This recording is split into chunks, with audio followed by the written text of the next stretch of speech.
రాము రమణిల పెళ్లి రోజు. రమణి ఆరు సాయంత్రం రాము కోసం ఎదురు చూస్తోంది. అన్యోన్యంగా ఉన్న ఆ జంట కొన్నాళ్లకు వారి మధ్య అపార్థాలు కోపతాపాలతో కొన్ని దూరం ఏర్పడింది. ఈ పొరపచ్చులు రావడం ఇద్దరికి ఇష్టం లేదు.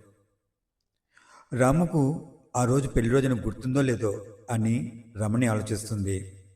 తలుపు చప్పుడైంది. చిరునవ్వు చిందిస్తూ రాముకు ఎదురెళ్ళింది. ఇద్దరూ పెళ్లి రోజు ఆనందంగా పండుగ చేసుకుంటున్నారు.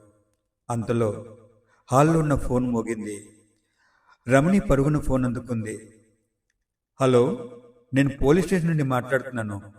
రాము అనే వ్యక్తి యాక్సిడెంట్ చనిపోయాడు.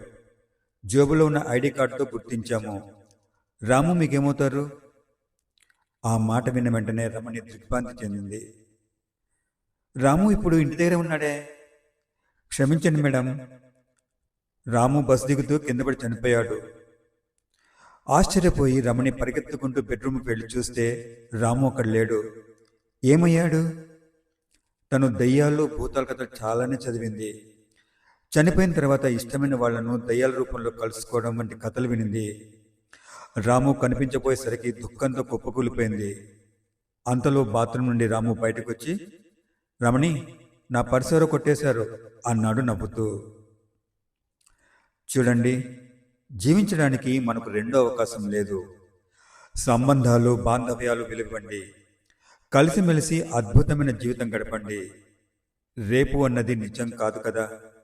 ఈరోజే, ఈ క్షణమే ఆనందమైన జీవితాన్ని గడపండి.